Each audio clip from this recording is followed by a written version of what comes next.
6 було членів іноземного представництва, і в силу часу ми повинні вислухати були всі проекти, які вони підготували. І тому-то після вже завершення форуму нам надійшло дуже багато запрошень, вірніше прохань, щоб ми запросили на наступний рік прийняти участь в цьому форумі. Бо хороші враження дітей залишилися і від міста, і від організації, і від того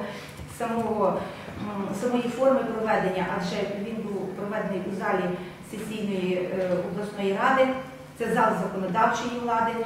І я вже говорила, що наші київські друзі з ліцею «Стоподіл», а це престижний ліцей з багатопрофільним навчанням, кипкували, що якби в нас дозволили Верховній Раді провести такий форум. Тому то ясна річ, що тут у нашому місті, у Тернопілі, як в П'ємонту національного відродження, така велика увага дітям. Вони повезли ці враження по всій Україні.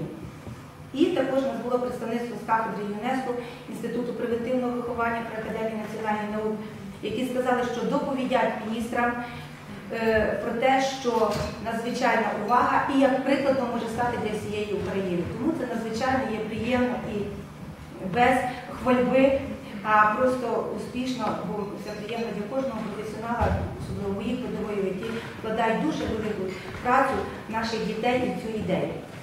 Я хочу сказати, що в рамках форуму, крім того, що діти захищали свої проекти на запропоновані теми, які сьогодні є не то що актуальними, а болючими, це соціальне сирітство, це учнівське дозвілля, це дитяча бездоглядність, патріотизм, як патріотизм зберегти, а як подолати сирітство.